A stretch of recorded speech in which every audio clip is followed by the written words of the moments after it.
The moon is the new 89.1 WGZS Cloquet, radio service from the Fond du Lac Band of Lake Superior, Chippewa.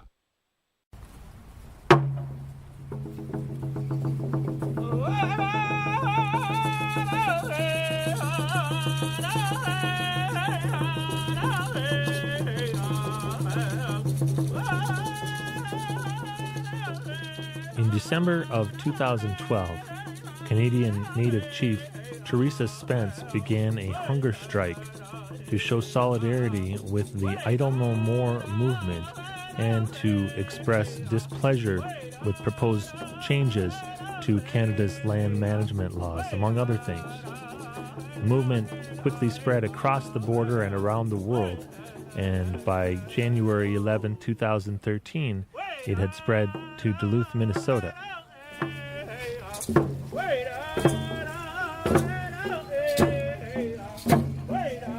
About 50 to 75 people gathered that day at noon at the Civic Center to perform Rondan songs and jingle dress dancing through the streets of the city of Duluth to show their support for Chief Spence and the Idle No More cause. This unprecedented event was planned as the result of what some organizers said was a dream vision for healing in the city of Duluth. Like much of North America, relations between Native and non-Native people in Duluth have long been strained. In the 334 years since French explorer Daniel Grayson and Sir Duluth arrived in this region, strong bonds have been forged between Native people, the Anishinaabe, and the people of European ancestry. Some of those bonds have been formed in friendship through drumming, dance, and the sharing of feasts. Others have been forged at the tip of a spear or a gun. Most Native Americans across the region have family members who identify as Anishinaabe and also as non-Native, so the connections and conflicts among these diverse people are as deep and nuanced and rich as the blood that runs through our veins. In the Duluth area, Native American people are 3 to 4 times more likely to be unemployed as their white counterparts. Only about 40% of Native American youth graduate from high school, and violence against Indian women, sexual trafficking of Anishinaabe girls, addictions, and crime are all significant problems in the community. But Anishinaabe are also an important bright spot for the region, beginning with the great wealth of indigenous cultural practices and sustainable management techniques. The Fond du Lac Band of Lake Superior, Chippewa recently released the results of an economic impact study conducted by the University of Minnesota Duluth. The study found that the band pumps over $300 million into the local economy, making it a crucial economic driver for the region. Throughout this hour, we will listen to some of the sounds of that January 11th Idle No More event in Duluth. We'll talk to a variety of participants in the event about many issues facing Native Americans and Canadian First Nations people, and we'll also hear more about the history and tradition of the Anishinaabe, in particular the historic and cultural significance of the jingle dress dance.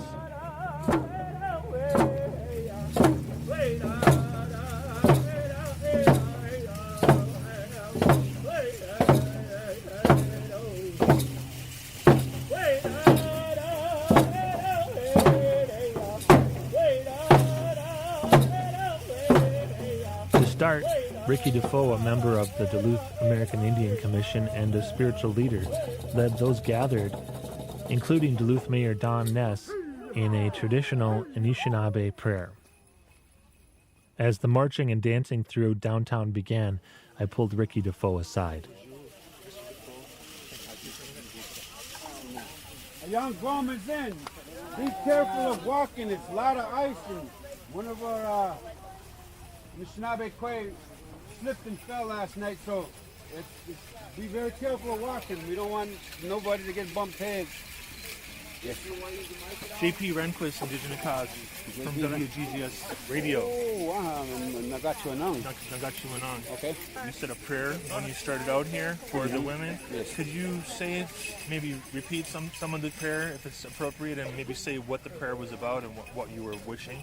Well, I'm not going to repeat it again, but what I'll tell you in English is that we always Anishinaabe speaks to spirit before we do things in large gatherings of this way, And that's what we do when we come together and around the sacred staff. And we did the proper things. We did those things properly for the staff and feasting and such that. So this is sacred. These money to come here. The Anishinaabe know this place here. So when we gather like this, they're here with us. Our ancestors, our grandfathers, our grandmothers are here with us, watching the things that we're doing here. We acknowledge those things. We have offerings here of not only words and prayer, but we also have tobacco and other things that are offered up. So we do this thing in a way. Native people know these things. We do that. We ask for those money to hear those things in our thoughts that we have, so that we have good, clean thoughts, and also that we're together solid. And we come together with ways of the Anishinaabe, Anishinaabe, our brothers that are across that arbitrary line. When we talk about that, that's a man-made arbitrary line up there. And what happens to Anishinaabe, our brothers there, happens to us here. So the winds cross this arbitrary line, the snows cross it, the clouds cross it, the fire crosses it, our language crosses it. This is natural law. Anishinaabe people live by natural law, not man-made law. So this is why we come together, and this is idle no more.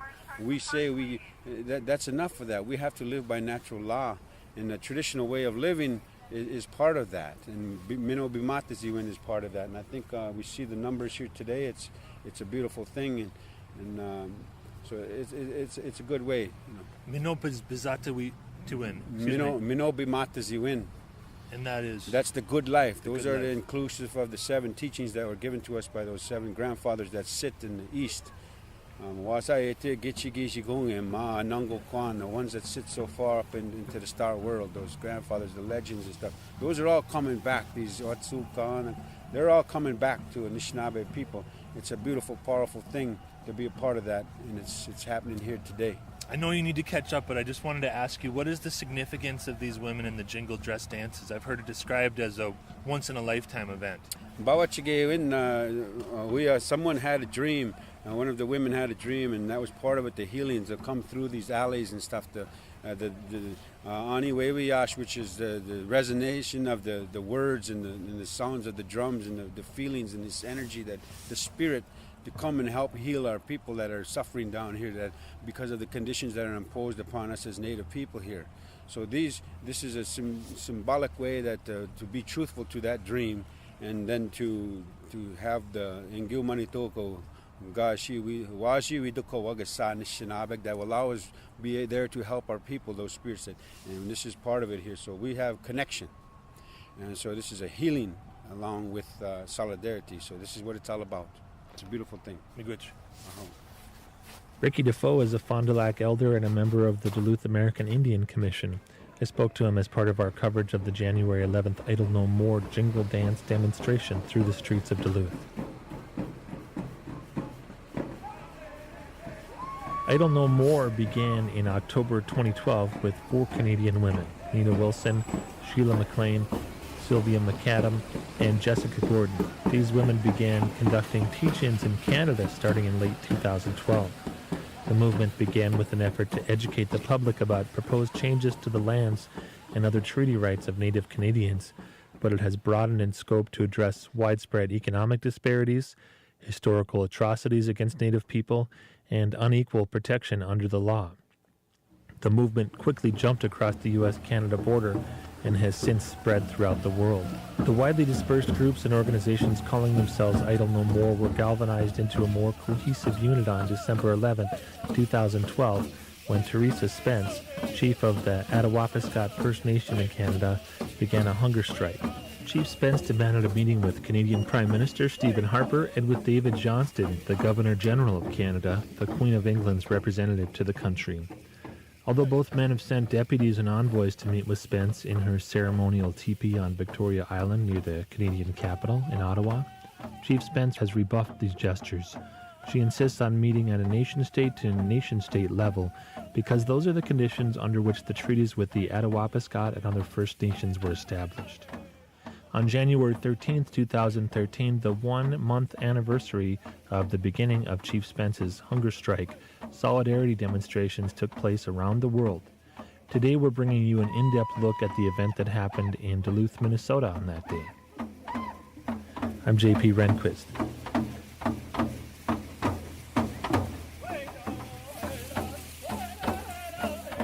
Although he rejects the term organizer, Skip Sandman is a Fond du Lac tribal member who helped to make this event happen. As the crowd of 50 or so people, including several men with hand drums and half a dozen women and girls in ceremonial jingle dresses, wound their way through the streets of Duluth, I talked to Skip Sandman about the significance of this demonstration. My name is Skip Sandman, Jagi Ashimo. Skip Sandman, Ishinabi Kazo Yan, Musku Buan, Amigazina Dudin, Nagachi Monang, Ndun Jaba, Onigami Mimina Singh. This is where I live at here now in Duluth. And I guess people call me like a spiritual advisor, you know? So. What's the significance of these women in the jingle dresses going through the city? The jingle dress, it was a dream. The dream is that the healing, let me get this straight here first. A jingle dress is a healing dress. And through legend and things like that, the dress heals. And the city of Duluth here, there's a lot of things that have gone on. And a woman had a dream that the jingle dresses needed to be worn and going up and down through the alleys of the city of Duluth to help heal some of the native people. Because of, if you go up there, there's a lot of drinking and things that happen like that. Not so good things in the alleyways here. So that's why the dream is. And that's what we're doing here today, is fulfilling that dream, bringing it from just a dream into the world. And hopefully the sound of that jingle dress will be heard and the healing can start. I'm going to walk and talk with you just because I know you're getting behind. So there's a ceremonial role that I've seen, jingle dresses play in certain ceremonies. But I mean, this is the streets of a city. You say that it was inspired in part by a dream. Yeah. I've heard this described as a once in a lifetime event. Here in the city of Duluth, or the jingle dress is once in a lifetime event? No, this to be for the jingle dress dancers and the round dance to be happening in the city of Duluth.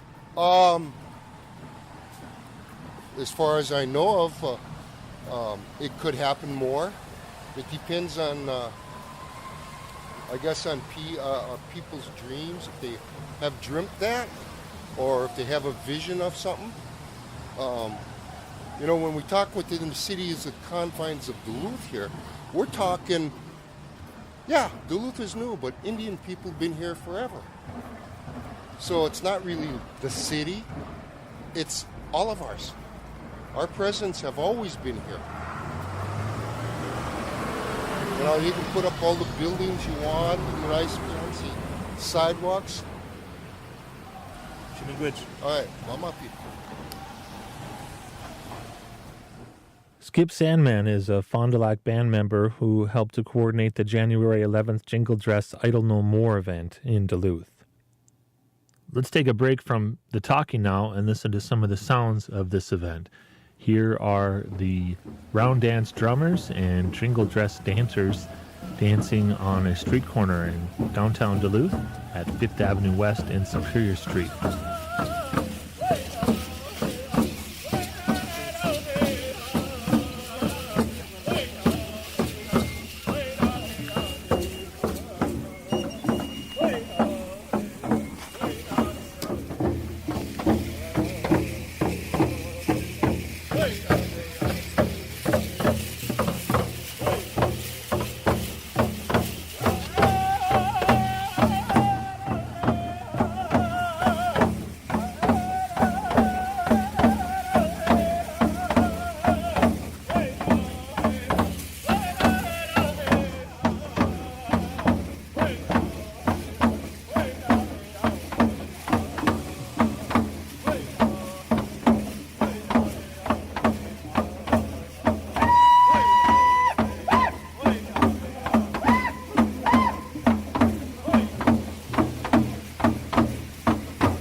the dozens of non-native allies who participated in this event were Henry Banks, an African American, and Scott Ball, a European American.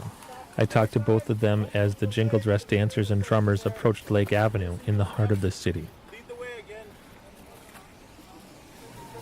Henry Banks, local community activist and radio host, People of Color with Henry Banks. Yeah. What's the significance of this event for people of color in this part of the North Country? I think it very clearly states that people of color are not going to be idle anymore, and they're not going to let just things pass by without having a say in what's going on. Idle No More is a human rights or social movement. Got its start in Canada with Native Canadian people. You're African American. What's the connection? The connection is that we are all brothers and sisters, and we need to be here to support each other at every stance. And for me, as an African American person, I've always been supportive and encouraging to and with the American Indian community from our region, and I will always be there. What are some needs or issues that you see that jointly affect people of all races, but if you will, the people of color, including Native Americans in this community? In this community in particular, when 56% of American Indian people are in poverty and 67% of African American people are in poverty, that says to me we have some issues and some concerns that are equal in impact, because these issues of economic injustice affect our communities greater than they do any other community, and we, as communities of color, African American, American Indian, and other communities of color, need to work together on these issues with our allies. I'm going to put you on the spot here, Henry, but sometimes there's animosity between Native American, African American people. I mean, I've seen it in our neighborhood in the hillside. You see people talking about those black people or those Indian people, using those words. Can you talk about that? Well, I think that's a sad place for us to be, and I think we as a community, as a whole, need to stop saying those people. And it's those people coming here from different parts of the country. So indicative of black people or American Indian people, we have to say this is a community for all of us. And we need to take back some of that negativity and change it into a positive and make it about building up every single person in this community for the common good. JP Rehnquist with WGZS Radio, here with Scott Ball. Describe your connection to this group, please. I've been hearing about this for a month. Chief Spence concerned about treaty rights and protecting the water and the land. Canada's been removing long established treaty rights. We need to stand up for the concerns of the water and the treaty rights. The Native Americans have been helping us as we care about environmental rights to get this message out. And the treaty rights to be taken away is not to be allowed. A lot of times I'll see you near the same spot where you are protesting different causes. You're kind of known as one of those guys with the sign in the Twin Ports community. What does your sign say today, and what's the connection? Concerned about sulfide mining. I've been concerned about that for a long time. We need to have jobs, absolutely, but they have to be sustainable jobs that don't damage water for our children in the future. So I've been concerned about that for a long time. I am concerned about a lot of social justice. I guess that would be kind of my religion, is that I care about the people in our future and the web of life. So this all fits together. Could you describe what you're seeing here right now at this moment? Just Four Corners at Lake and Superior. This is a very prominent spot for folks that want to be seen in the community, and it's beautiful to see so many folks, the strong Native American presence here that's really called this gathering together the Idle No More 1 month anniversary. It's just a powerful, powerful turnout. I've heard many people commenting about a fine turnout this is. So it's good to be seeing all this people power together today. And you have people on four corners. Four corners today for the four winds, the four directions. We need to be listening like the wisdom of the Tao. Our dialectic for the North America is the medicine wheel. We need to listen to the four directions.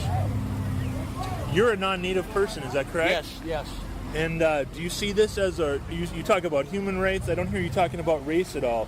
I'm looking at the whole web of life. So plant, animal, the whole earth, we need to be protecting the water and that life source. So this is just the right place to be. How do you feel? I'm glad to be here. I feel very proud that I can be here. Good. That was Scott Ball, and before him we heard from Henry Banks.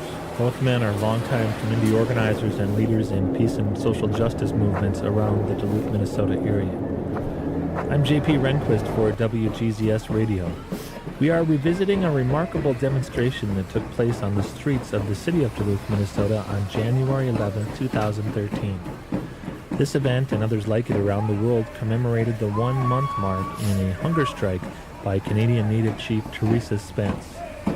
At this emotional moment at the peak of the demonstration, as dozens of demonstrators stood on 4 adjacent corners in downtown Duluth in the middle of a busy workday, I asked Anishinaabe spiritual guide Skip Sandman to explain the significance of the scene.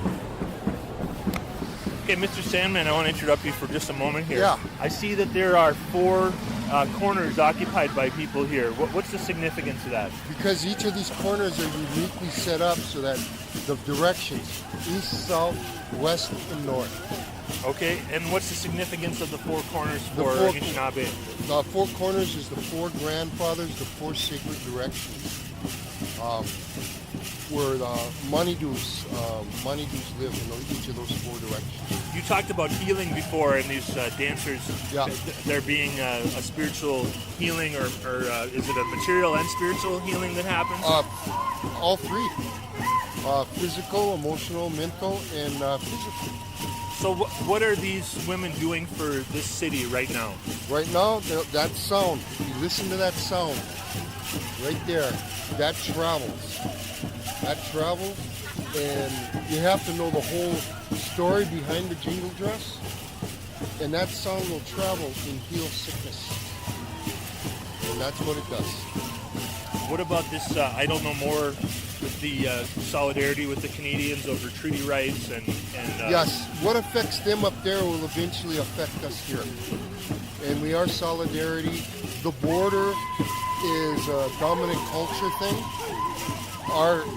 Our history shows is that we didn't have borders.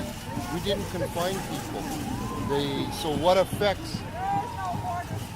There is no border. That's right. What affects us up there with them will affect us. If you look at the mining, or you look at the water and the things that they're trying to do up there with the frack mining, that destroys everything. And that water that is polluted up there seeps into the groundwater. It's going to end up in Lake Superior. It's going to end up in your wells. It may take time to get there, but then it's too late. Do you see an awakening here, similar to perhaps the American Indian movement or civil rights, what they call the civil rights movement around Idle No More? I believe is that it's a possibility, but I think indigenous people and people of color, no matter where they may be at in the world, are tired of it. Are tired of always getting the short end of the stick, by the dominating culture. They make the decisions, they control the money, they control everything. And people throughout the world are tired of that type of, say, colonialism attitudes, So I think this is a good thing. I really do. It's a good thing because it's bringing the people together. A lot of people have the same feelings, but a lot of people are afraid of voicing it. But as a group, we can get behind this. The group gives strength to the cause. Yes. Because there is no leaders. There is no leaders. There is no one in charge, no organizational structure.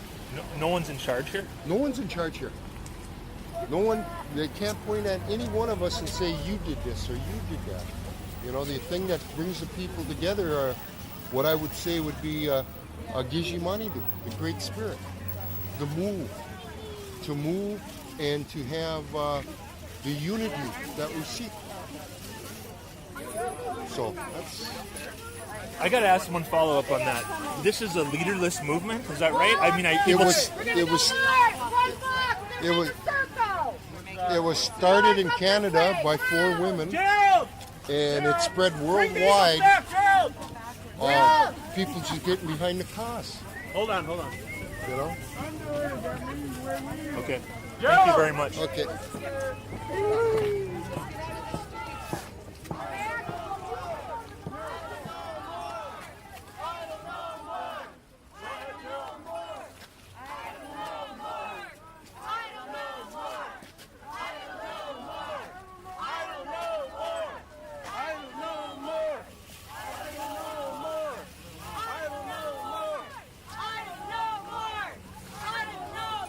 Ricky Dahl was one of half a dozen men who played hand drums for this demonstration through the streets of Duluth. During a break in drumming, I talked to him about how he got involved in I Don't Know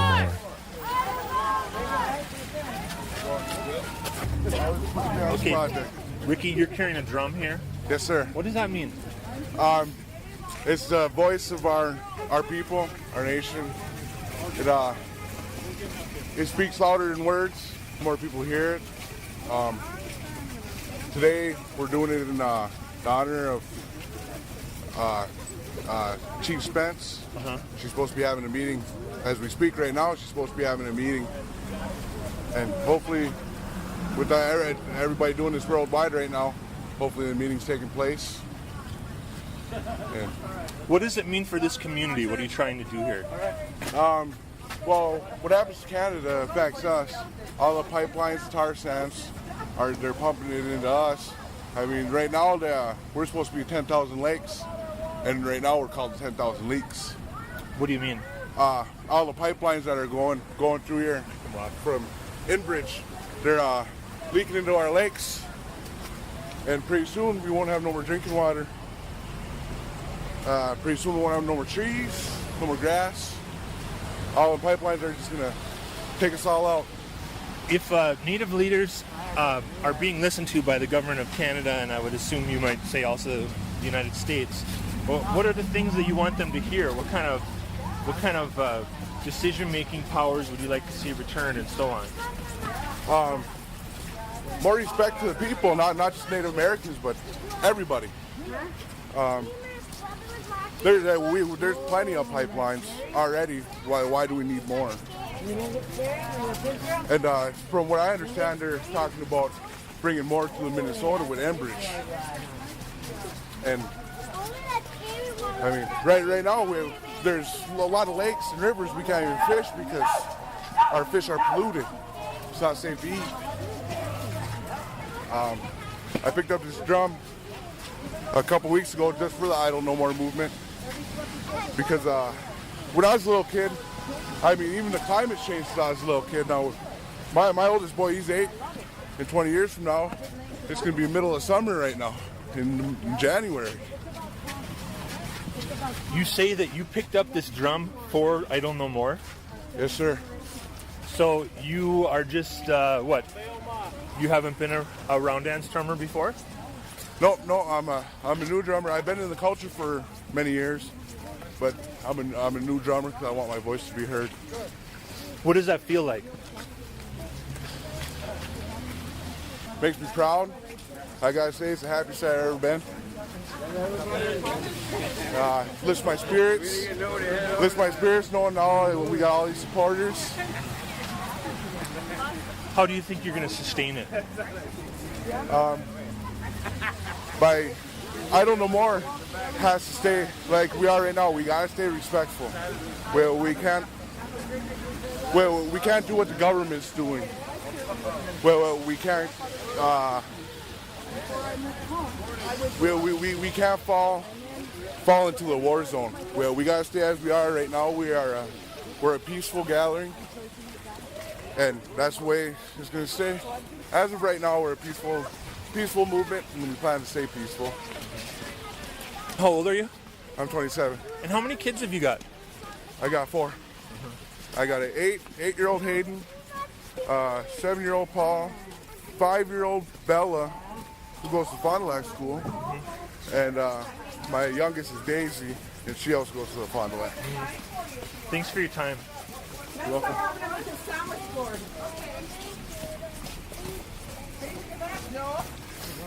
Babette Sandman is you might say, one of the reasons for why this event happened in the way that it did.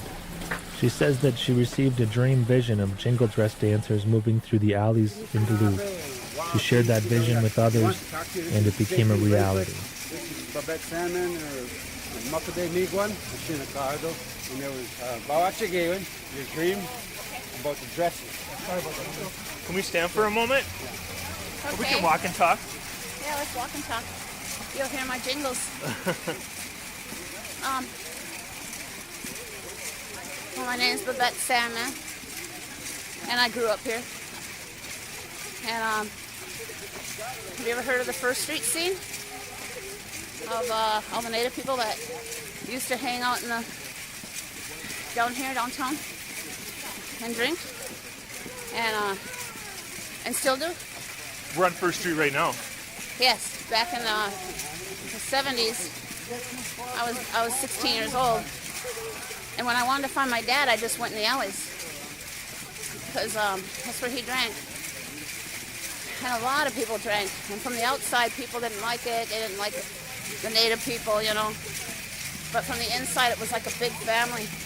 When I would hang out with him, they would appoint one man just to watch over me because I was only 16. And he would be in the distance. They always made sure each other was fed.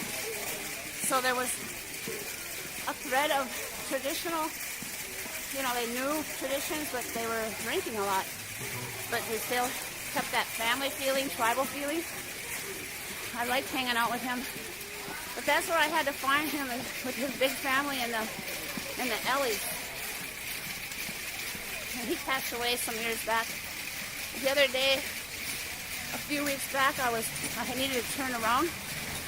And I went through the alleys, and I was having all these memories of meeting my dad there and hanging out with him. And that week, I had a dream that all the jingle dress dancers were in the alleys, bringing the healing. And I think there's people in the alleys that are crying out for help. And the Creator heard them. And that was the message sent back to us, was you need to dance the jingle dresses down here and bring the healing and start the healing. New boom today. What does this mean that you are here and there's maybe a dozen other women and girls with jingle dress dances right now? Well, what it means is that they heard the dream. They believe in our dream world. And when they heard that, they decided to be part of the healing. Eventually, there'll probably be a lot of jingle dress dancers down here to continue bringing the healing. The spirits... Because it came from a dream world, and the jingle dress it's always about a dream. You know, from the first jingle dress came through a dream, and this wearing our jingle dresses today came through a dream. How does it feel to be given the gift, as you say, of this dream? Feels like it's come full circle from the condition my dad was in and all the people he was with. You know, a lot of Native people. He said they would live underneath the city in the steam pipes in the wintertime to keep warm. And it's like it came full circle. Who would think someday his daughter would grow up and think of him this way and wear her jingle dress for him and all the others in the alleys. Do you believe your father, other relatives are seeing you dancing? Yes. Yes. So very happy today, very loving, bringing our community together. We're proud too that our mayor came out to support us.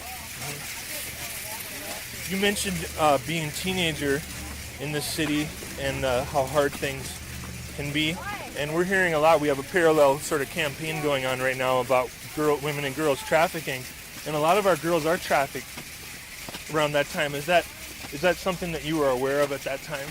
Yes. The boats. I knew a lot of women, young women that were going to the boats. And I didn't know what the boats were. So I asked if I could go with. I was thinking of it as Love Boat. I know that really sounds stupid, but sounded kind of fun there, getting all dressed up. I was horrified what it really was. And I was able to get out of there, but I was really scared. It could have happened that fast. I was only 19 then. And I'm lucky to have gotten out of there. But I know some were already in the trap. What can we do today to keep these girls and the young boys away from that cycle, I guess some would say?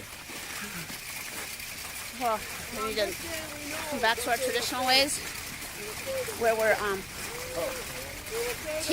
doing the women teachings. Here's my little Wintons right here. She's 10 years old now, and she's a girl. Someday she'll become a woman, and when she is, I'm going to be there for her. When she becomes a woman, and she's going to receive all those women teachings, and she'll spend a year in those teachings, and she'll know who she is. And that's what I think is going to help a lot. Is bringing those women teachings back to what it's like. What is it to be a woman today? We still sing our songs in this place. We're not for being exploited like that. We're not for sale. She's not for sale. She's my girl. This is a very powerful time for you right now. We got to be protecting our girls. This movement, by all accounts, has been sort of led by women, and that, I guess, includes this dance today. Is that traditional for the women, including the older women, to be leading in Anishinaabe ways? To be leading? Well, it depends upon what your definition of leading is, because we have a whole different definition of, leading. What is that? But right now, what we're all saying here is none of us are leaders. We're all teachers. We're all learners. We're all leading. We're all following. We're following our hearts. And right now, this is such a pure moment because we seem to just be following our hearts. And we do have some people that speak, like to do the media.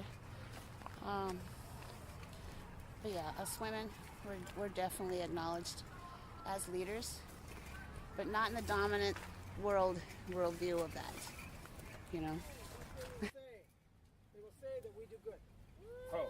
They will say that what we've done is a good thing. That we walked in a good way. We kept kindness and goodness in our heart. There was no evil. There was no anger. There was no accidents. There was nothing that happened in a bad way. And that's because of our prayers that led in the front. And so we close with our prayers in the same way. And we ask that Gije Manidu looks on us with pity and sees us here as a kind, big-hearted, and good people. That we are still here. We are still here. We still walk in this place. We still sing our songs in this place. And this is still our home. Ajwena Mishanong Gije Manidu. Ajwena Mishanong Gije Manidu. Ajwena Mishanong Gije Manidu. Ha, Ajwena Mishanong Gije Manidu. Kanagana.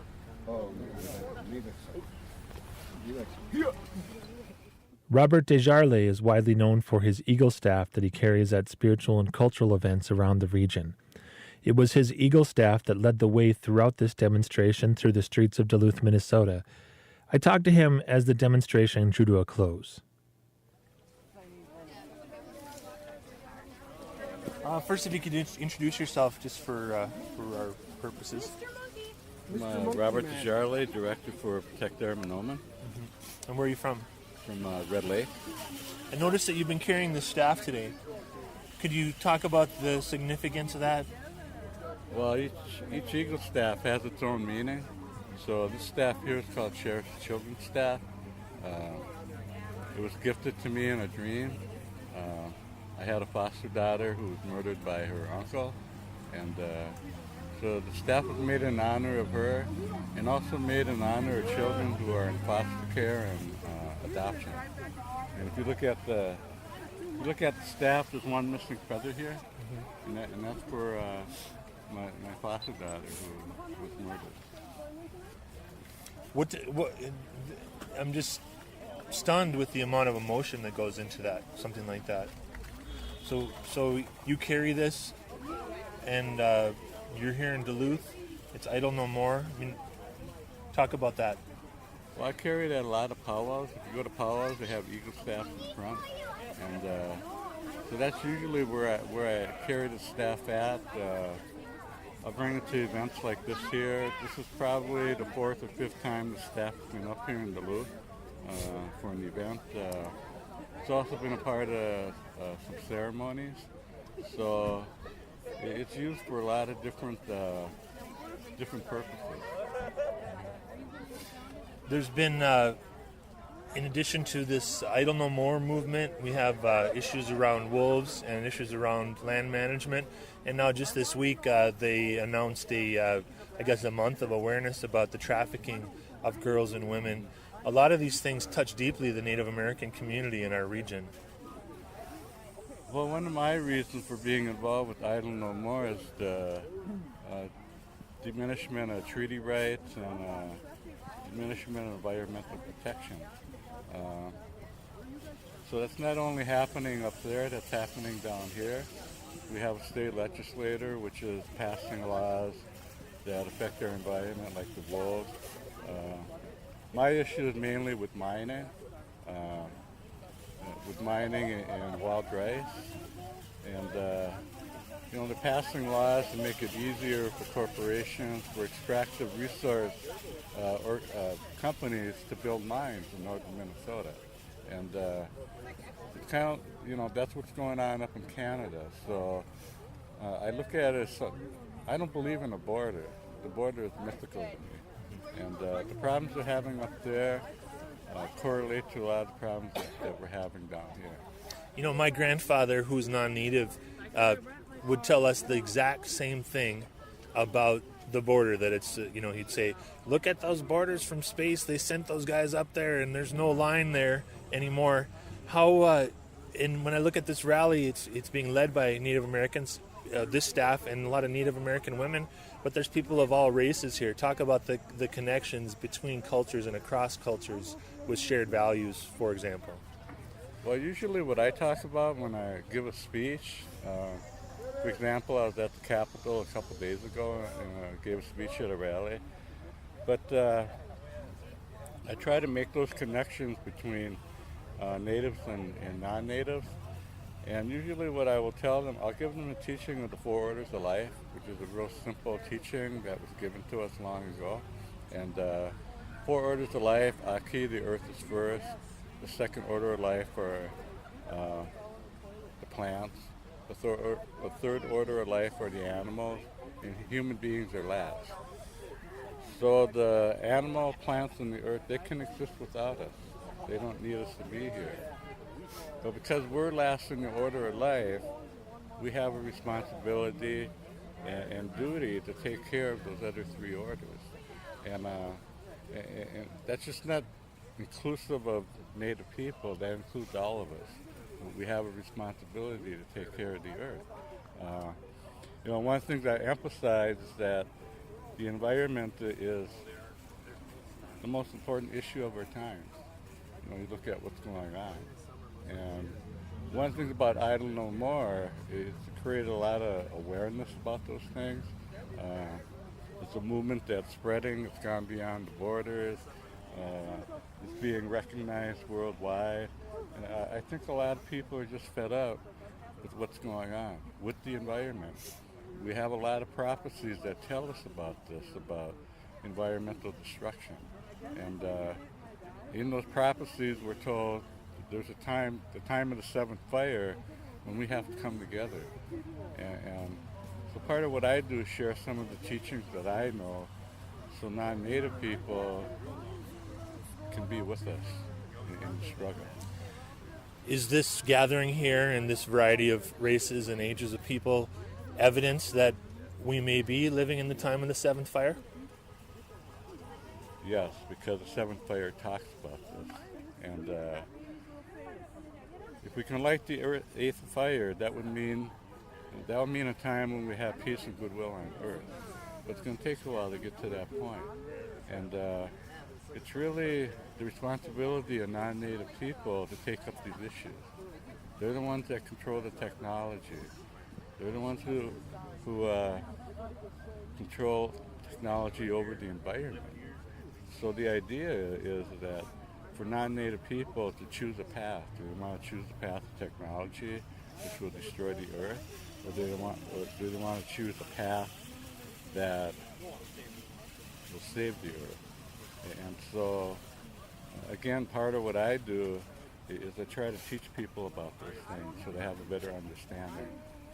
I've heard that there is some controversy between sort of the, and I don't want to create the controversy, but that there are people who saying, for example, the issue of wolves or the issue of wild rice, that's separate from Idle No More. Can you talk about that? I don't see it that way.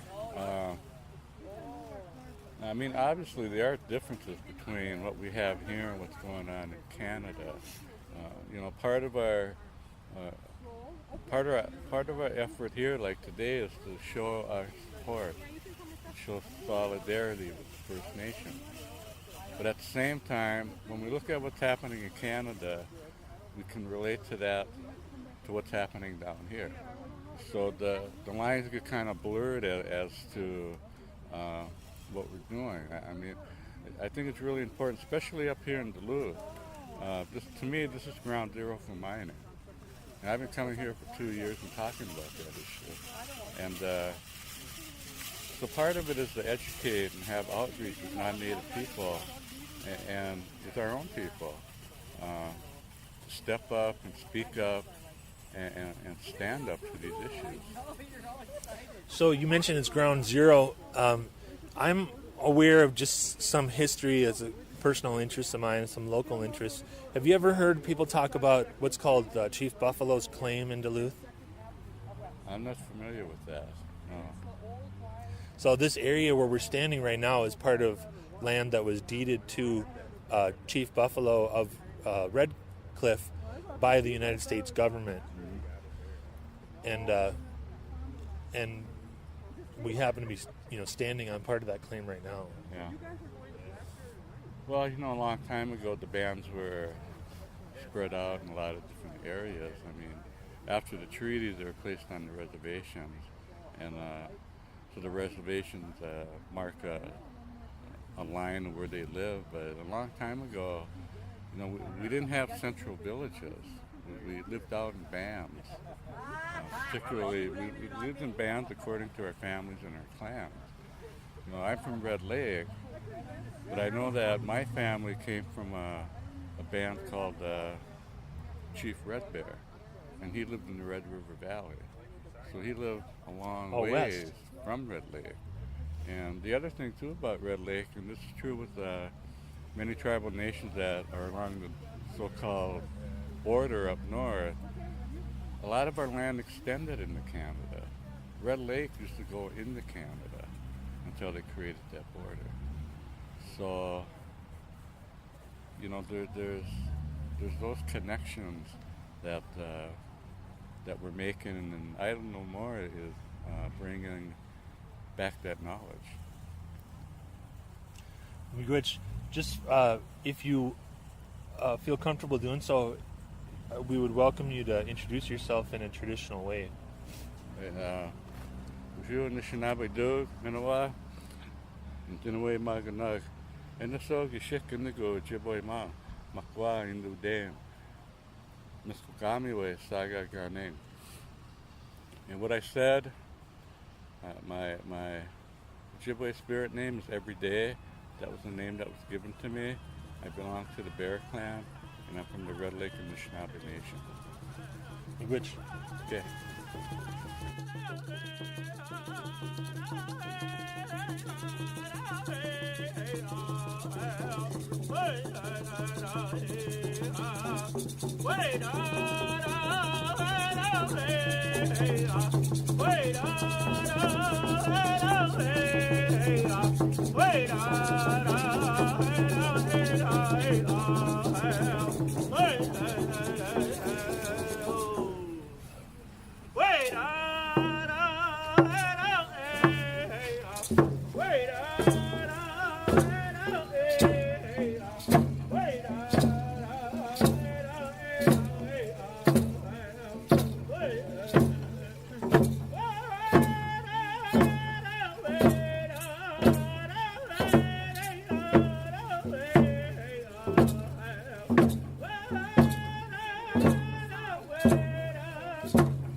You have been listening to sounds and voices from an Idle No More demonstration that took place in Duluth, Minnesota on January 11, 2013, commemorating 1 month since the start of the hunger strike of Native Canadian Chief Teresa Spence.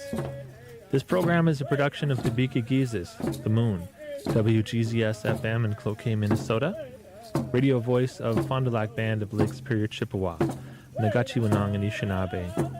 You can view images and video essays from this event by visiting 89.1 FM WGZS on Facebook. Miigwech, Kigawabamen Nindinawe Maganiduk, JP Rehnquist and Jijanakaz. I'm JP Rehnquist. Thanks for listening and farewell.